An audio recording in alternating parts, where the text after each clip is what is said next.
पप्पा कामावर जायचा. मम्मा घरामध्ये बसायची, पोरांना सांभाळायची. पप्पा कामावरनं यायचा, ती त्याला जेवायला देत होती. ती जेवायला देत होती. आणि इमा जेवण करायची, कपडे धुवायची, घर साफ करायची, पोरांना सांभाळायची. आबा घरी कामावर जायचा, कामावरनं घरी यायचा. पप्पा आम्हाला सांभाळायचा. इमाला बोलायचा, पोरींना सांभाळ, बाहेर नाही जायचं ती लोका, घरात त्यांना सांभाळ. पप्पा कामावर जायचा, मम्मा घरात होती. मम्मा आम्हाला सांभाळायची. जेवण कसं करायचा, बारीमध्ये नाही उभा राहायचा, माणसांना नाही बघायचा, आणि शिकवत होती जेवण कसा करायचा.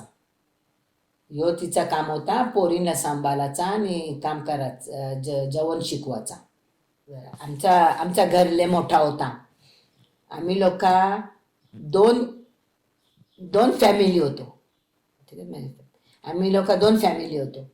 एक फॅमिली किल्लेकर, एक फॅमिली चरेकर.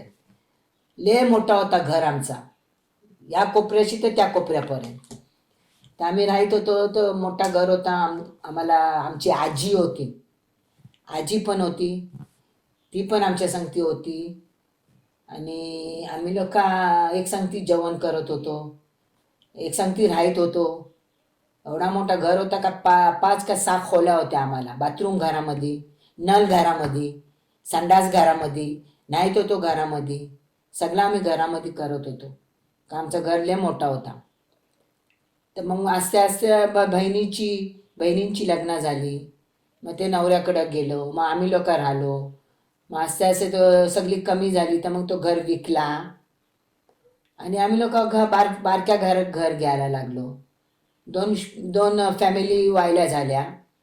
आणि मग नंतर आम्ही फॅमिली व्हायला झाल्यावरती आम्ही आता इस्रायलमध्ये आलो.